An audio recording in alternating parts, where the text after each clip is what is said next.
Remercions au Seigneur pour ce temps que nous avons depuis Toronto et cette semaine avec la visite du frère Hop.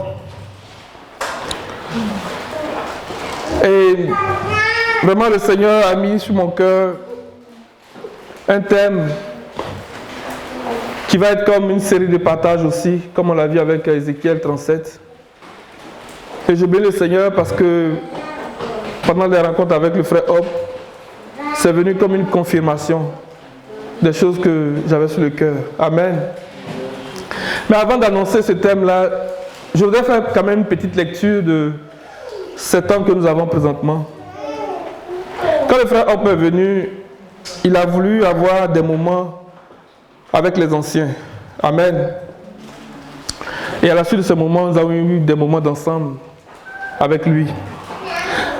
Alors, ma question au Seigneur, c'était de dire, mais Seigneur, pourquoi? Pas que c'était pas bon, mais qu'est-ce que tu veux nous enseigner à travers ces choses-là? Amen. Et là, le Seigneur a orienté ma réflexion dans le livre d'Apocalypse chapitre 1. Amen. Quand il s'est révélé à Jean, au verset 19, verset 20, il a dit, écris les choses que tu as vues. Amen. Les choses qui sont et les choses qui doivent arriver. Le mystère de cette étoile et le mystère de cet chandelier. Amen. Et lorsque Jean commence à écrire aux 7 églises d'Asie, il utilise toujours une présentation du Seigneur, un caractère du Seigneur. Et le Seigneur se présente, il dit, je suis celui qui suis. Il dit, écris à l'ange de l'église de. Amen. Et le Seigneur me montrait que le Seigneur voulait nous instruire. Du moins ceux qui ont l'habitude d'intervenir ici. Leur donner le message qui concerne l'église de Québec. Amen. Le Seigneur veut nous donner la nourriture du temps convenable. Amen. Amen. Amen. Alors quand on va dans Apocalypse chapitre 1, verset 19, verset 20, il dit le mystère de cette étoile que tu as vue dans ma main droite. Pourquoi est-ce que le Seigneur parle de cette étoile? Amen. Daniel 12 nous dit que les étoiles sont les serviteurs de Dieu. Amen. C'est ceux qui ont un esprit perspicace. C'est ceux qui ont la capacité de comprendre le langage du Seigneur. Amen. C'est ceux qui ont l'intelligence, qui comprennent non seulement le message du Seigneur, mais aussi pour instruire les autres. Amen. Daniel 12, 2 à 3. Il dit que ceux qui auront de l'intelligence donneront instruction à beaucoup. Amen. Et l'apôtre Paul qui parle des 5 ministères dans Éphésiens chapitre 4, mais là le Seigneur nous parle de 7 étoiles. Il parle des ministères. Amen. Et dans Hébreux chapitre 1, le verset 13, je n'ai pas cherché. Il dit que, verset 14, verset 13 d'abord, et auquel des anges a-t-il jamais dit, assieds-toi à ma droite, jusqu'à ce que je fasse de tes ennemis ton marchepied?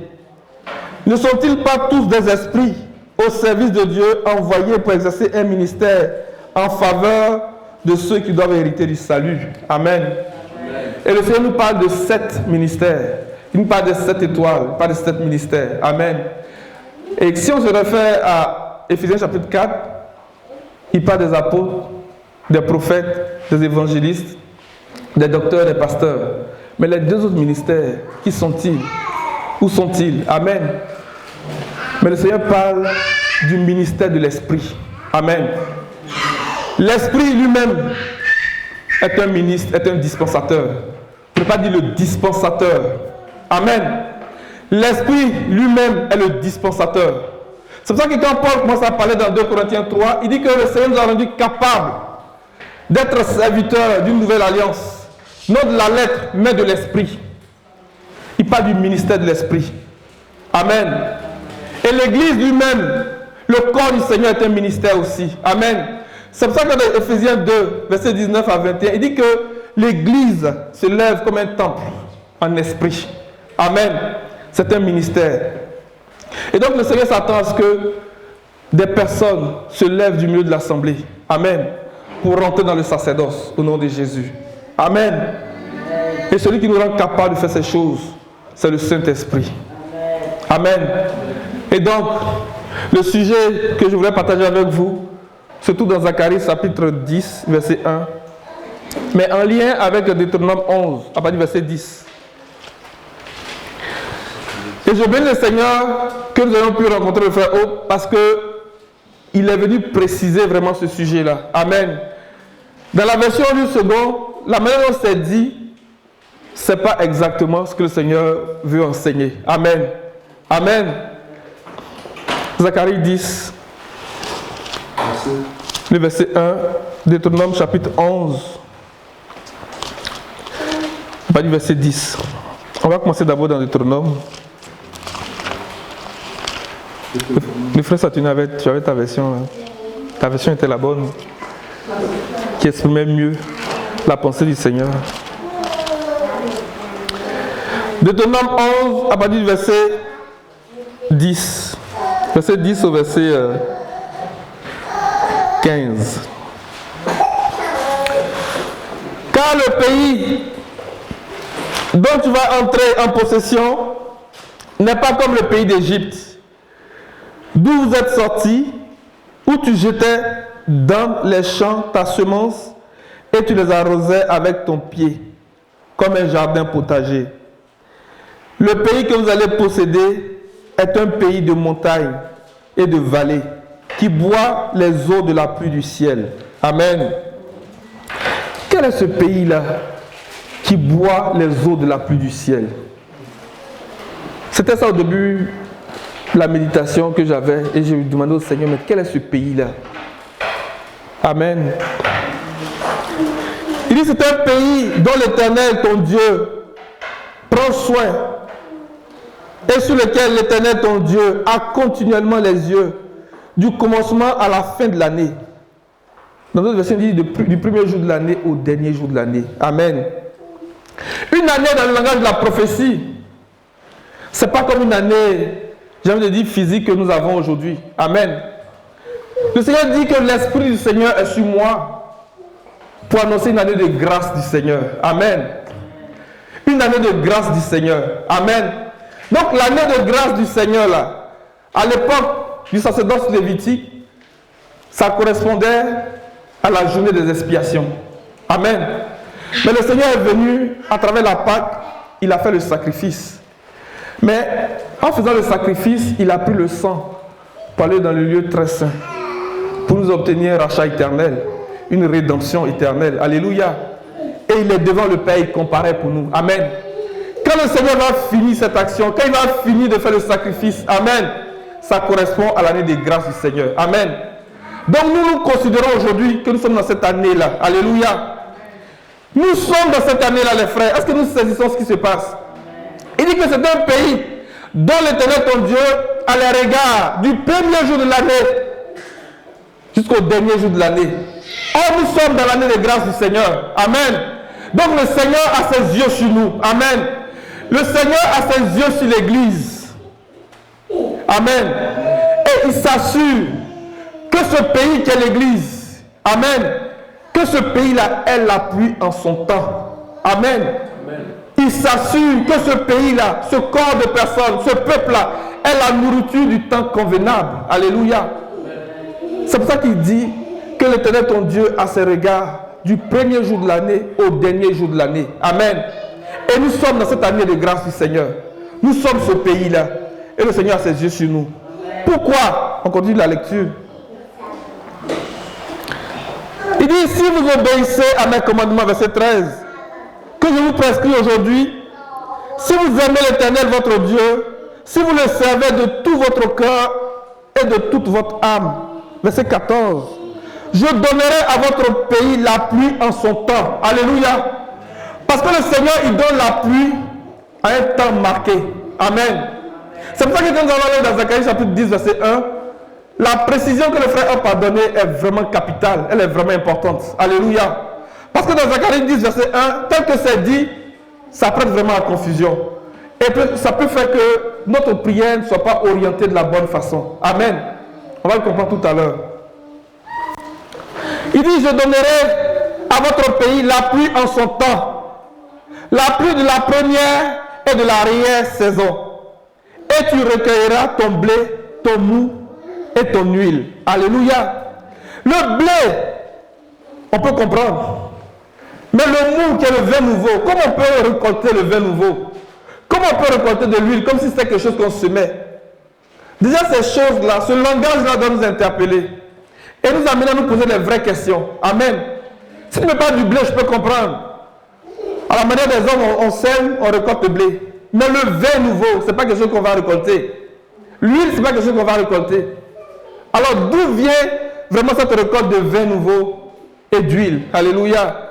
Parce que le pays a reçu la pluie. C'est un langage. C'est le langage de la prophétie. Et je prie toujours, vraiment, que le Seigneur donne à l'église de Québec de comprendre ce langage-là. De comprendre ce langage.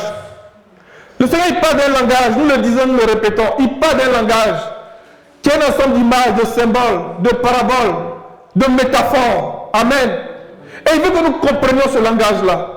Il veut que nous le saisissions au nom de Jésus. C'est pour ça que lorsqu'il dit à Jean, écris à l'ange de l'église de tel, et à la fin il dit que celui qui a des oreilles entende ce que l'Esprit dit aux églises. Mais pourquoi? Pourquoi à chaque fois qu'il adressait une lettre à une église, il disait que celui qui a des oreilles? Nous avons des oreilles. Mais pourquoi il dit que celui qui a des oreilles entende ce que l'Esprit dit aux églises? Ça prend des oreilles vraiment qui sont circoncises. Amen. Ça ne parle pas de la compréhension. Amen. Ça nous parle du cœur qui est circoncis. Ça nous parle des yeux qui sont circoncis. Amen.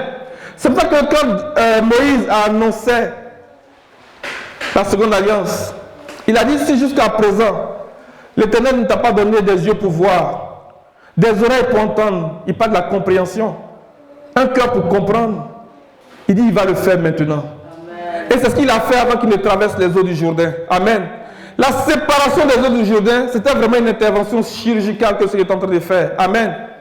Ce qui s'est passé, il a dit, lorsque les pieds des prêtres qui portent lâchent l'alliance parle du témoignage de Jésus-Christ. Or, le témoignage de Jésus-Christ nous parle de l'esprit. Amen. Il dit, lorsque les pieds vont toucher le bord du Jourdain, les eaux du Jourdain vont se séparer. Et tu ordonneras à 12 personnes issues de chaque tribu de prendre des pierres, d'enlever des pierres du milieu de là où les prêtres allaient poser la plante des pieds. Les pierres de raisonnement, d'incrédulité, de désobéissance. Toutes sortes de choses que nous avons dans le cœur. Chacun doit les enlever. Un homme par tribu. Mais quand il était question de remplacer ces pierres par 12 autres pierres, c'est Josué qui l'a fait. Amen. Il vient poser les fondements, la parole de Dieu. Parce que Josué était l'homme en qui le Seigneur avait mis l'Esprit de Dieu. Amen. Or, l'Esprit de Dieu, c'est l'Esprit de sagesse et d'intelligence. Alléluia.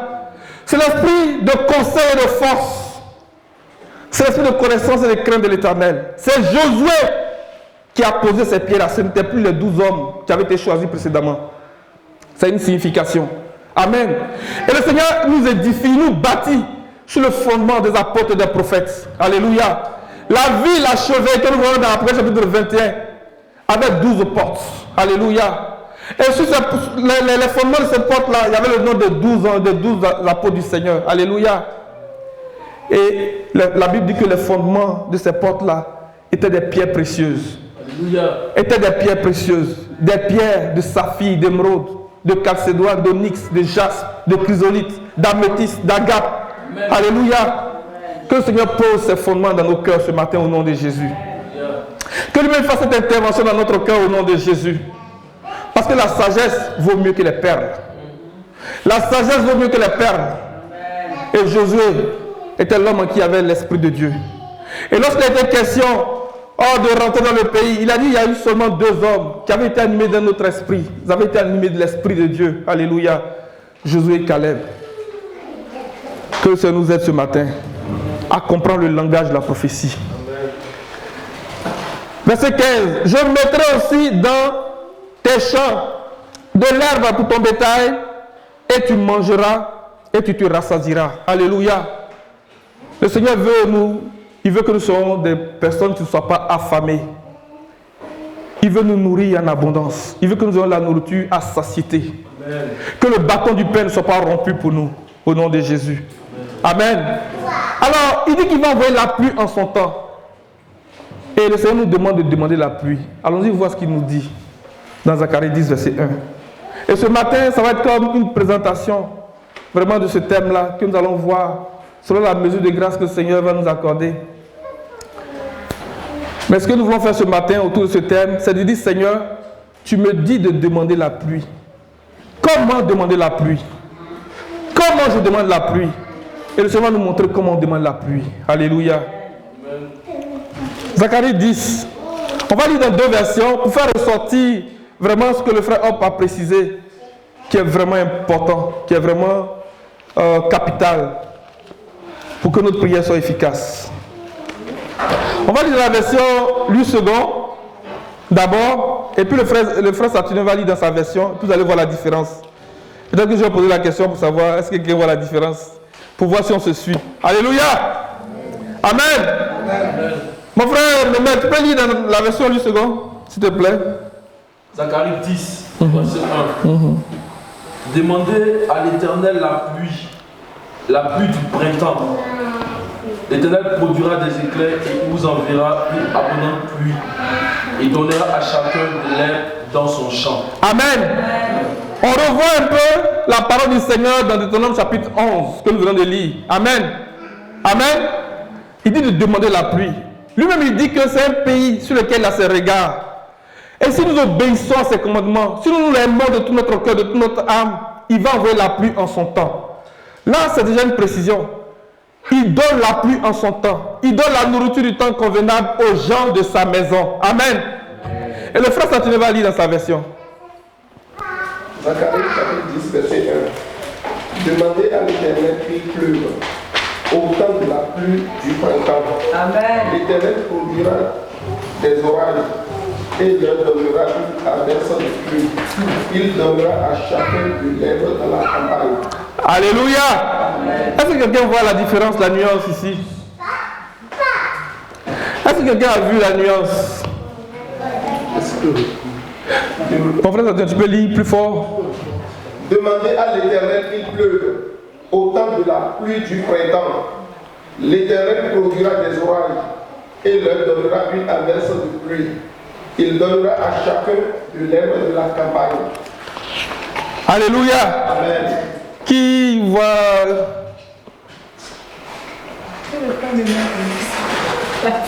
Frère Member, faut lire. Parce que vraiment, j'insiste là-dessus pour que nous saisissions vraiment ça. Demandez à l'Éternel la pluie du printemps. L'Éternel produira des éclairs et il vous enverra une abondante pluie. Il donnera à chacun de l'herbe dans son champ. Amen. Aladine? Dans sa version, ils n'ont pas précisé autant de la pluie. Okay. Dans la version Saturnin, ils ont dit autant. Amen. Amen. Ça, c'est un élément.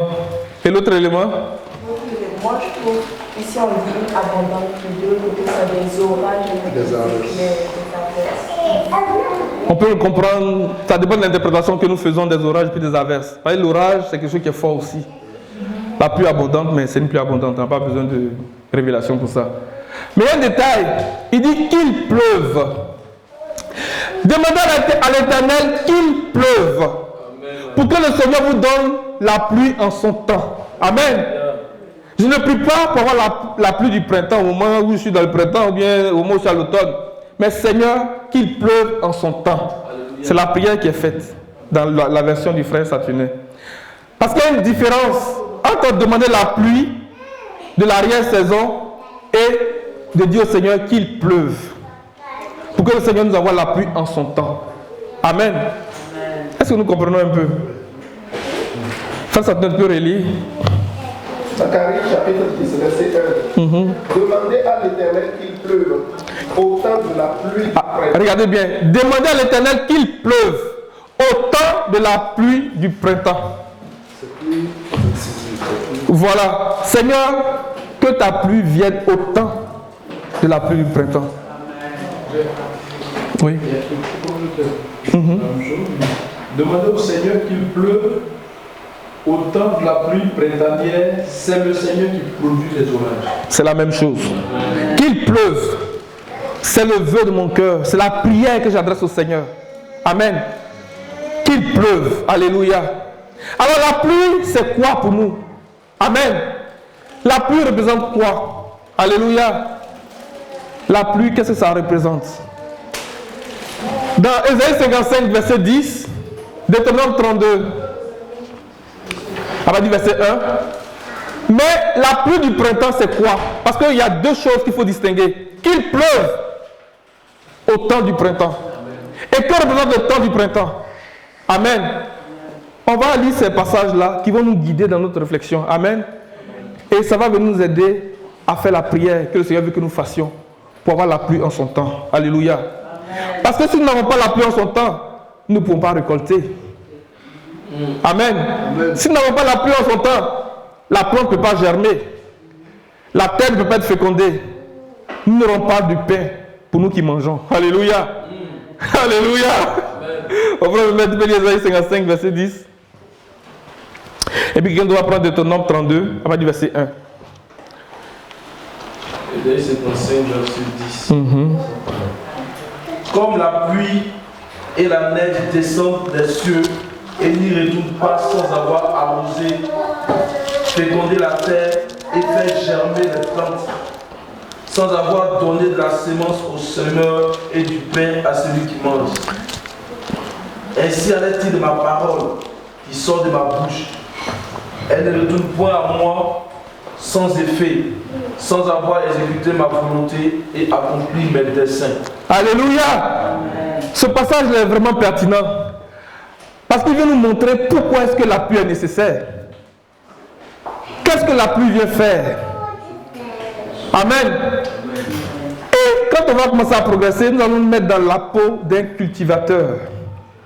Pour comprendre pourquoi est-ce que pour le cultivateur, c'est vraiment important qu'il y ait la pluie en son temps. Parce que nous regardons les choses de manière spirituelle, peut-être que nous ne percevons pas bien. Mais quand nous allons nous mettre dans la peau du cultivateur, nous allons comprendre pourquoi pour un cultivateur, s'il n'a pas plu en son temps, ce n'est pas bon. Et même quand il pleut, il y a des limites, il y a des proportions qui s'attendent à voir. Quand c'est trop, ça peut ne pas être bon. Amen. Quand c'est pas assez, donc vraiment, il faut que ce soit convenable. Alléluia. Il faut que ce soit ce qu'il faut. Amen. Le passage d'Ésaïe 55 est vraiment puissant. Il dit de même que la neige et la pluie descendent du ciel pour arroser la terre, pour féconder la terre. Amen. Pour faire germer la semence. Et pour donner la semence au semeur et du pain à celui qui mange. Voici les raisons pour lesquelles la pluie est vraiment importante. Amen. Mais il dit que la pluie, c'est sa parole. Pour nous, la pluie du Seigneur, c'est sa parole. Mais encore, c'est l'Esprit de Dieu. Alléluia. C'est vrai qu'il était important pour les disciples d'attendre, du moins d'être remplis du Saint-Esprit. Amen. Tout à l'heure, quand nous allons voir comment prier pour demander, nous allons comprendre que la prière que le Seigneur veut que nous fassions, c'est que nous lui demandions l'Esprit. Amen. Parce qu'on ne peut rien faire sans l'Esprit. On ne peut rien faire sans l'Esprit. Nous sommes dans le ministère de l'Esprit. Alléluia. La dispensation dans laquelle nous sommes, c'est la dispensation de l'Esprit. L'Esprit fait vivre. La chair ne mène à rien, n'arrive à rien. C'est l'Esprit qui fait vivre. Amen. C'est l'Esprit qui vient briser le voile qui recouvre toute l'humanité. C'est l'Esprit qui vient résoudre le problème de la mort. Amen. Et nous avons vu comment l'Esprit résout le problème de la mort. Il y a les deux niveaux. Il donne d'abord le corps, alléluia, par la parole de Dieu, et il envoie l'Esprit pour donner la vie. Amen. Deutéronome 32. Il dit, cieux, prêtez l'oreille et je parlerai. Terre, écoute les paroles de ma bouche. Que mes instructions se répandent comme la pluie. Alléluia. Amen. Que mes instructions se répandent comme la pluie. Que ma parole tombe comme la rosée. Alléluia. Que la parole du Seigneur devienne pour nous la puissance de l'Esprit. Il dit, les paroles que je vous dis sont esprit et vie. La rosée nous parle du Saint-Esprit. Ésaïe 26, on va le lire avant de revenir sur la lecture. Verset 19, je pense.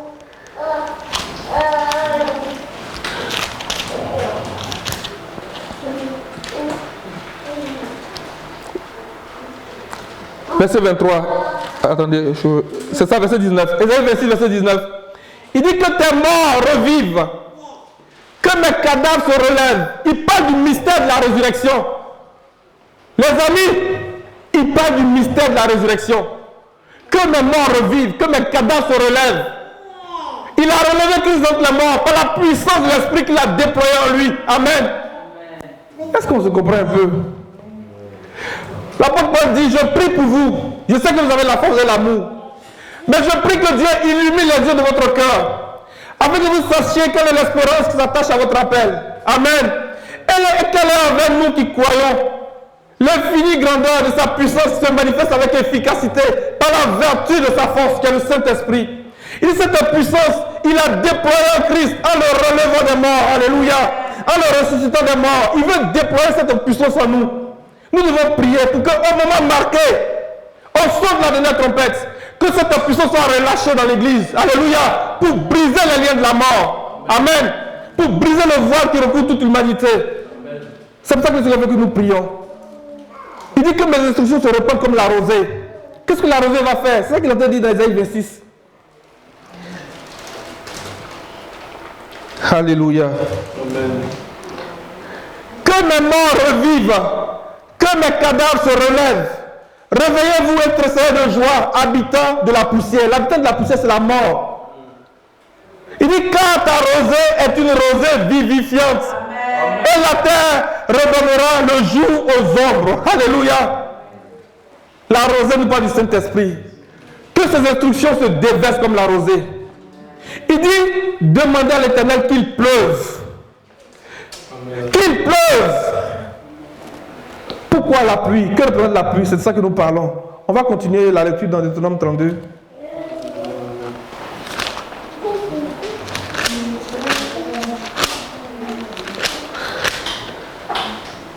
Que ma parole tombe comme la rosée, comme des ondées sur la verdure, comme des gouttes d'eau sur l'herbe. L'homme est comme l'herbe. L'homme est comme l'herbe. Il sèche lorsque le soleil apparaît. Alléluia. Mais il reverdit à l'approche de l'eau. Amen. L'homme, il parle des hommes. Et plus tard, nous allons voir qu'en réalité, le Seigneur dit que l'Église est comme des ondées. Il ne compte pas sur l'homme. Il ne dépend pas de l'homme. Alléluia. Et c'est pour ça que les nuées vont relâcher la pluie. Amen. Amen. Le Seigneur va faire de nous des nuées gorgées d'eau. Au nom de Jésus. Et l'Église va être une bénédiction pleine nation. Amen. La création tout entière soupire et attend la révélation des fils de Dieu. Amen. Parce que cette révélation-là, ces fils de Dieu-là, ils vont bénir le reste de la postérité. Car je proclamerai le nom de l'Éternel. Rendez gloire à notre Dieu. Alléluia. Et puis ainsi de suite. La pluie. Pourquoi la pluie? Ésaïe 55, à partir du verset 10. Que représente la pluie pour nous? La parole et l'esprit. Alléluia. Pourquoi? Parce que le Seigneur veut qu'on se relève au dernier jour. Alléluia. Mais pourquoi au temps du printemps? Au temps du printemps, c'est vraiment important. Osée 6, du verset 1 au verset 3. Et Joël 2, à partir du verset 1.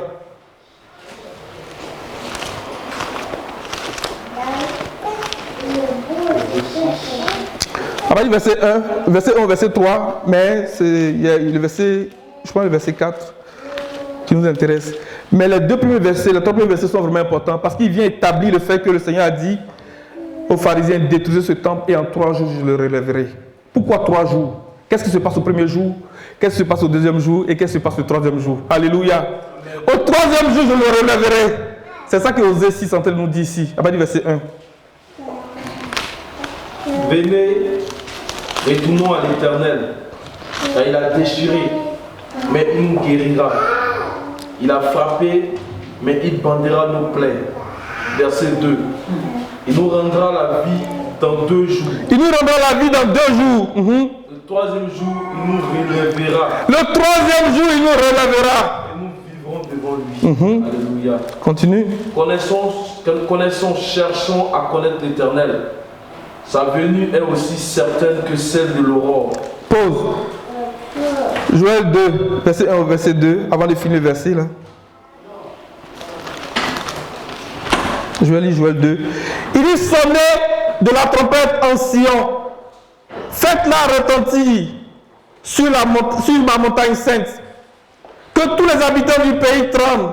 Car le jour de l'Éternel vient. Alléluia. Car il est proche. Jour de ténèbres et d'obscurité. Jour de nuée et de brouillard. Il vient comme l'aurore. se répand sur la montagne. Alléluia. Amen, amen. Continue d'oser là. Il viendra pour nous comme la pluie du printemps qui arrose la terre. Alléluia. Amen. Il viendra pour nous comme la pluie du printemps qui arrose toute la terre. Demandez qu'il pleuve. Alléluia. Et le Seigneur vous donnera la pluie au temps du printemps. Alléluia. Le Seigneur est en train de nous dire de prier pour hâter la venue du Seigneur. Il viendra pour nous comme la dernière pluie. Il viendra pour nous comme la dernière pluie. Il viendra pour nous comme la dernière pluie pour arroser toute la terre. Alléluia. Que le Seigneur nous aide ce matin à comprendre ces choses. Que le Seigneur nous aide vraiment à comprendre ces choses. Et maintenant, nous voulons voir comment demander.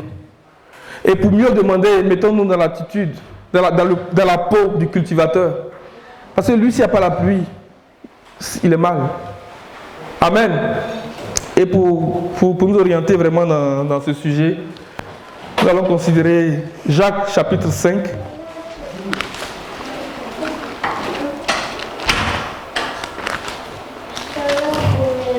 À partir du verset 7. Soyez donc patients, frères, jusqu'à l'avènement du Seigneur. Amen. On vient de voir qu'il viendra pour nous comme la pluie du printemps, comme la dernière pluie. Et Jacques, qui commence à parler de ces choses, comment demander, il dit: soyez donc patients, frères, jusqu'à l'avènement du Seigneur. Ça nous prend la patience. Continue d'abord la lecture. Voici, le laboureur attend le précieux fruit de la terre, prenant patience à son égard, jusqu'à ce qu'il ait reçu les pluies de la première et de l'arrière saison. Amen. Prenant patience à son égard, jusqu'à ce qu'il ait reçu les premiers fruits de la terre. Le cultivateur là, il sait que la terre va donner son produit. À travers cette attitude, nous voyons la foi. Mais à travers cette attitude aussi, nous voyons l'espérance.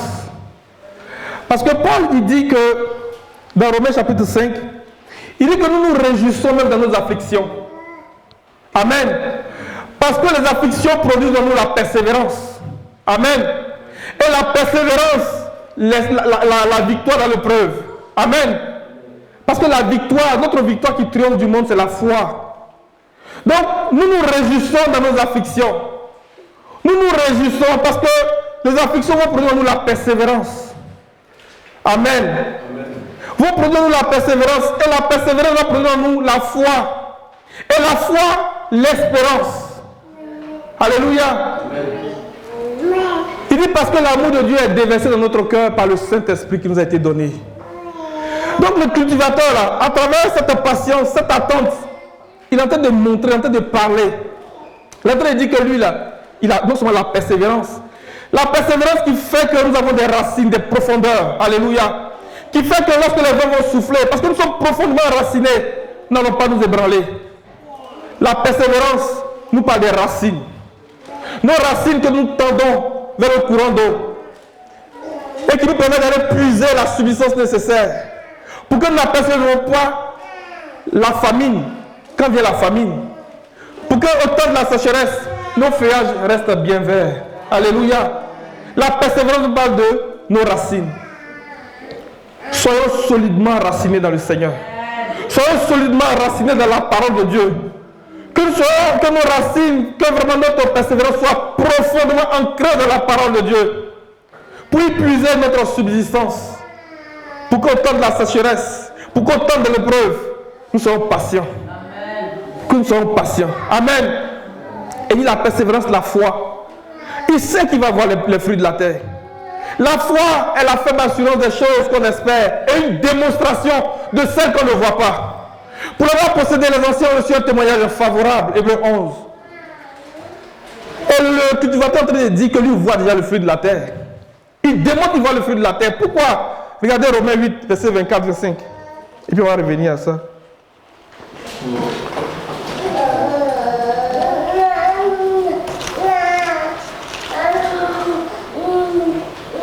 On aurait pu lire plus haut, mais pour gagner du temps.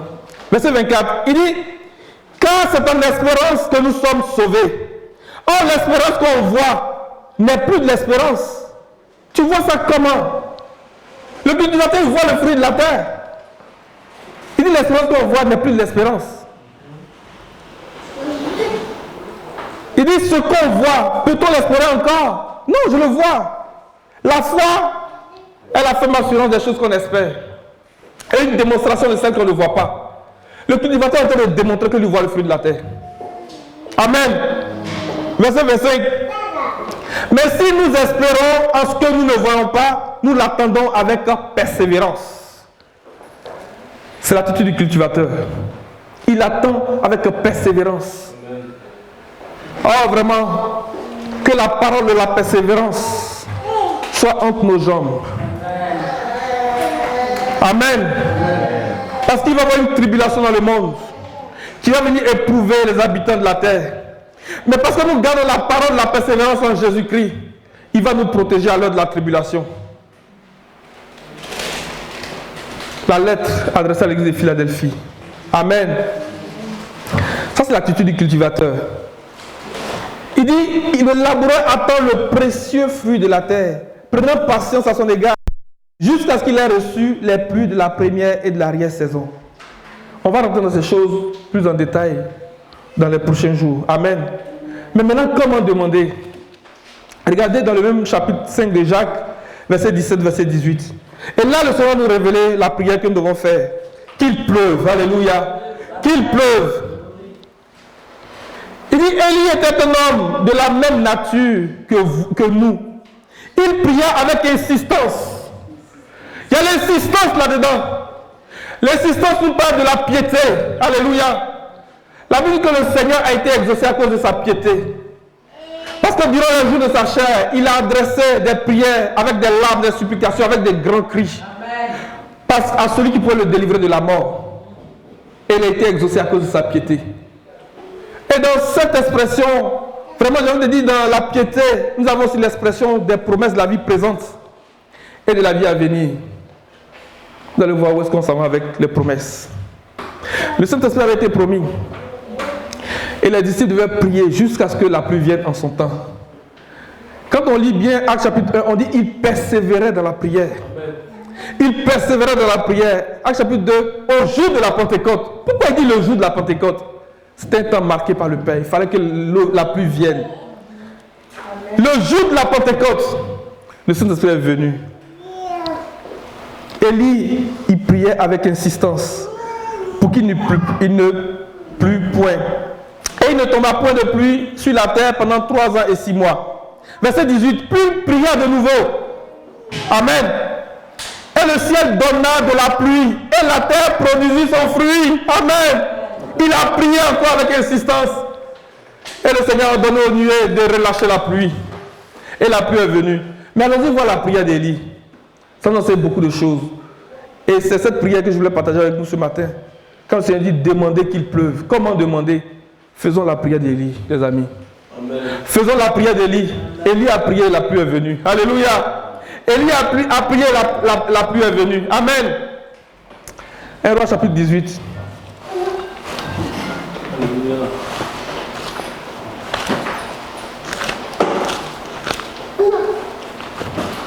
On ne va pas lire tout le chapitre, mais vraiment, pour comprendre le contexte, je nous invite à lire à partir du verset du chapitre 17. Amen.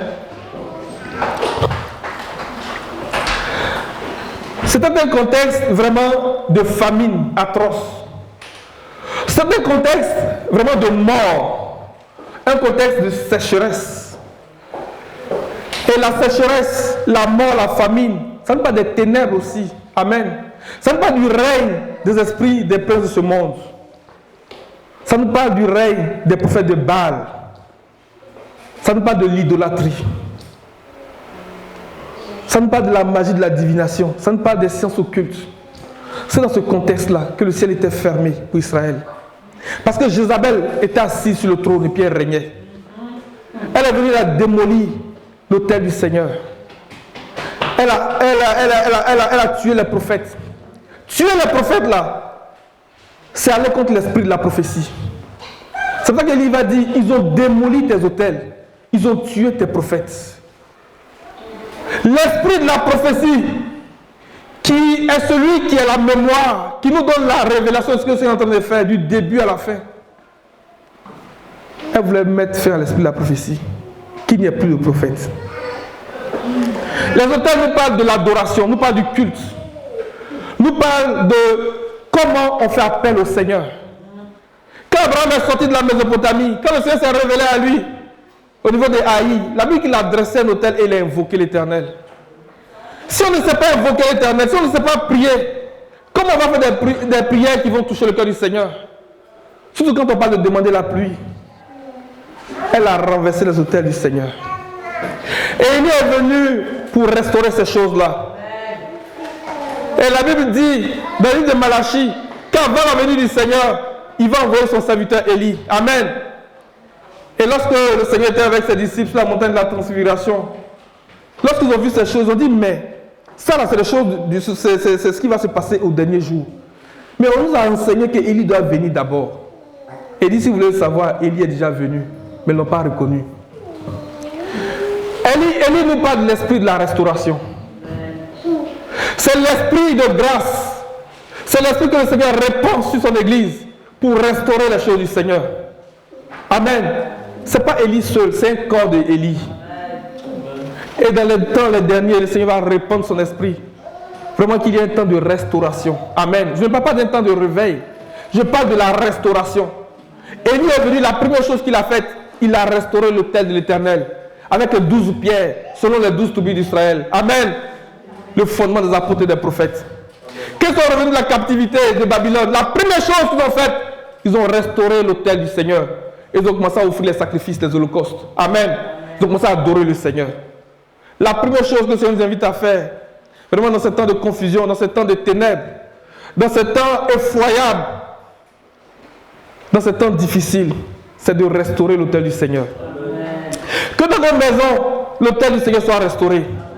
Je parle au sacrificateur de chaque maison. Vraiment que nous soyons vêtus de force de lin. Alléluia. Que nous soyons vêtus de force de lin au nom de Jésus. Et que l'autel du Seigneur dans nos maisons soit restauré. Amen. Le Seigneur dit qu'il a choisi Abraham pour qu'il le donne à sa famille après lui de garder les voies de l'Éternel en pratiquant la justice et la droiture. Amen. Que l'autel du Seigneur soit restauré dans notre maison, dans nos maisons. Que nos enfants, nos épouses et tous ceux qui franchissent le seuil de nos maisons reconnaissent que la présence de Dieu est dans nos maisons au nom de Jésus. Élie a restauré l'autel du Seigneur. Mais la restauration de l'autel du Seigneur nous parle d'un temps de rassemblement. Parce qu'avant qu'il ne fasse ces choses, il a dit « Rassemblez-vous autour de moi ». Je ne vais pas lire le passage parce que ça va être long, mais je cherche des bouts dedans et je vous invite vraiment à relire ça. Il y a le rassemblement, il y a la restauration de l'autel du Seigneur. Alléluia. Et il a offert l'holocauste. Avant d'offrir l'holocauste, il a dit de l'arroser d'eau. Alléluia. Il a même fait des fossés. Que les fossés soient gorgés d'eau. Alléluia. Que nos cœurs soient profonds. Que nos cœurs soient profonds et que nos cœurs soient remplis de la parole de Dieu. Amen. Que nos cœurs soient remplis de la parole de Dieu. L'on nous parle de la parole de Dieu. Alléluia. Et regardez la prière d'Élie. Verset 36. Au moment de la présentation de l'offrande, Élie le prophète s'avança et dit: Éternel Dieu d'Abraham, éternel Dieu d'Isaac, éternel et d'Israël. Pourquoi est-ce qu'il fait ça d'abord? Quand le Seigneur envoie Moïse en Égypte, Moïse lui a dit: mais s'il me demande qui il est, il dit: tu leur diras, je suis l'éternel Dieu d'Abraham. Pourquoi Abraham? Parce qu'Abraham est celui à qui le Seigneur a fait des promesses. C'est l'homme qui avait les promesses. C'est l'homme qui avait les promesses. Et Abraham, là, la Bible qu'il a espéré contre toute espérance. Sans te dire quoi, du fait que son corps était usé, ni que sa femme n'était plus en état d'avoir des enfants. Mais il a cru à la parole de Dieu parce qu'il savait que ce que Dieu promet, Dieu peut l'accomplir. Alors les promesses que le Seigneur a relâchées dans nos vies, les promesses de bénédiction, parce qu'en lui, il n'y a que le oui. En lui, tout est bénédiction. Attachons-nous fermement à ces promesses-là. Ce que le Seigneur promet, il peut l'accomplir. Est-ce une situation de maladie? Parce que la vieillesse d'Abraham et de sa femme nous parle de la mort dans son expression. Le vieillissement nous parle de la mort. Il dit qu'il vient chercher une église sans tache ni ride. ni rien de semblable. Les rides, nous parlons du vieillissement. Le vieillissement, c'est la mort. Elle n'était plus capable de concevoir. Abraham est l'homme à qui le Seigneur a dit, je reviendrai l'année prochaine, à cette même époque de l'année. Et Sarah, ta femme, aura un fils. Alléluia. Et Sarah, ta femme, aura un fils. Nous saisissons ces paroles et puis nous disons, Seigneur, l'année prochaine, à cette même époque, que je sois dans mon foyer avec mon mari et mes enfants, que mon mariage soit restauré, que le travail que je cherche, que tu me le donnes, Seigneur, me donne du repos. Seigneur, que la guérison me visite au nom de Jésus. Je reviendrai à cette même époque de l'année. Il y a beaucoup de choses à dire, mais c'est un survol que je fais ce matin. Alléluia. Amen. Isaac nous parle de l'espérance. C'est le fils de la promesse. C'est le fruit de la promesse. Il a vu la promesse. Jean 8, il dit quoi aux pharisiens? Il dit, Abraham voulait voir mon jour. Et il a vu mon jour et il s'est réjoui. Nous voulons voir la promesse du Seigneur s'accomplir. Et nous réjouissons en lui. Alléluia. Isaac est celui à qui le Seigneur a dit, ne descends pas d'Égypte, mais reste dans le pays que je te montrerai. Reste à Guérar, reste dans ce pays-ci. Amen. Et la Bible dit que cette année-là, Isaac a fait des semailles. Et il a tellement récolté, on ne savait pas comment qualifier sa puissance, sa richesse. Pourquoi? Parce que le Seigneur est celui qui donne la semence. Comme nous avons vu tout à l'heure dans Ésaïe 55. Il dit donne la semence au semeur. Le Seigneur va nous donner la semence de qualité. Il va nous donner la parole qui est éprouvée. Le lait pur de sa parole. Alléluia. Et nous allons être riches par le témoignage de Jésus-Christ. L'apôtre Paul dit que ne vous manque aucun don. Dans la mesure où le témoignage de Jésus-Christ est solidement établi au milieu de vous. Nous sommes riches par la parole du Seigneur. Oh, vraiment, s'il y a un guérard que tu recherches ce matin, s'il y a un endroit où tu vas envoyer ton CV, que tu recherches, et tu demandes au Seigneur de te montrer dans quelle entreprise j'ai envoyé mon CV. Même s'il y a une orientation que tu veux prendre, le Seigneur te demande de rester dans le pays qui va te montrer. Le pays sur lequel lui-même a ses yeux du premier jour de l'année au dernier jour de l'année. Parce que dans ce pays-là, il va la pluie en son temps. Alléluia. Il a béni Isaac cette année-là. Isaac est devenu puissant. Isaac